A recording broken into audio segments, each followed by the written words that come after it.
Sveiki, sveiki. Aš esu Vilma ir šiandien noriu pakalbėti apie vieną augalą vardu alijošius. Tai yra kambarinis augalas ir turbūt esate pastebėję, kad jį galima sutikti pas dažną vyresnio amžiaus žmogų. Alijošius turi labai daug įdomųjų savybių ir jisai yra naudojamas ne tik gydymo tikslais, bet ir odai, plaukams. Alijošius yra dažnas ingredientas kosmetikos gaminiuose ir kremuose, tonikuose, nes jis turi daug tokių savybių. Jis drėkina odą, taip pat numalšina, perštinti, oda darosi elastingesnė ir stangresnė. Alijošius turi savyje labai daug vitaminų. Tai A, C, B12, taip pat įvairiausių mineralų. Tai kalcio, magnio, mangano, vario, geležies, taip pat folio rūgšties, amino rūgščių ir netgi fermentų. Alijošius yra labai reikalingas augalas ir labai veiksmingas. Bet aš savo namuose jo neauginu. Aš turiu pasirinkusi Neolife kompanijos alijošiaus geliuką. Tai yra, kaip moteris sako, stebuklingas tepaliukas. Aš jį naudoju beveik kasdien. Tiesiog jei pajuntu perštinčią gerklę, galima jį su juo patepti išoriškai, galima net į vidų. Gali atrodyti keistai, bet iš tikrųjų, turbūt esat girdėję, tai, ką tepam ant savo odos, turi būti toks produktas, kad jį galėtų ir valgyti.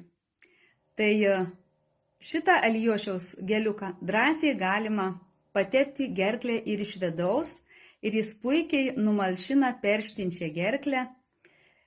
Kartais, jeigu kažkokie negerumai su skrandžiu, irgi galima tiesiog paimti žirniuką, įsispausti burną ar ant piršto užtepti ir praryti. Po to reikėtų kurį laiką negerti vandens, nieko nevalgyti. Geriausiai jį paimti vakare prieš miegą ir įsipurkšti į burną. Aš tikrai esu ragavusi, skonis visai neblogas.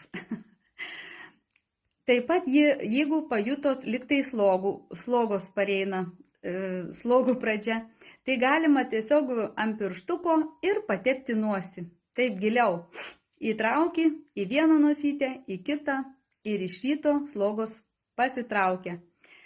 Numalšina tą perštinčią tokią nosį sudirgintą ir kvėpavimas toks gaivesnis pasidaro. Jeigu jums suskaudo ausį, galima ir ausį patepti. Tiesiog reikia nepamiršti, kad yra namuose alijošius. Jeigu ateina vasara, mus išėjus į gamtą puola įvairiausi vabzdžiai, uodai, akliai ir jie labai nemaloniai sukandžioja odą. Tai aš tiesiog paimu tokį įkastą įkandimo vietą, paimu ir patepus alijošiaus geliuku ir tiesiog minutės bėgyje numalšina, taip nuramina odą ir labai padeda tiesiog nebeperšti odos. Jeigu nusideginot saulutę per daug, pasimėgavot saulės spinduliais, taip pat labai nuostabiai nuima tą odos perštėjimą. Tiesiog reikia su savim visada nešiotis tą alijošiaus geliuką. Kur dar galima naudoti? Galima veido kaukės daryti, galima plaukam. Kieno yra moteris turi banguotus plaukus, tiesiog galima daryti tokią plaukų formavimui naudoti. Tai žodžiu, alijošių aš naudoju kasdien ir visur. Esu labai patenkinta šito tepaliuku.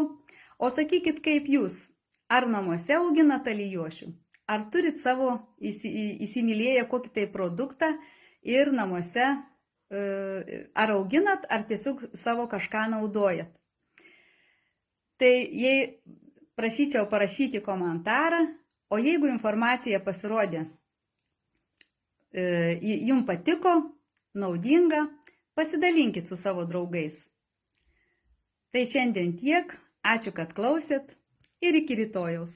Visi būkit sveiki.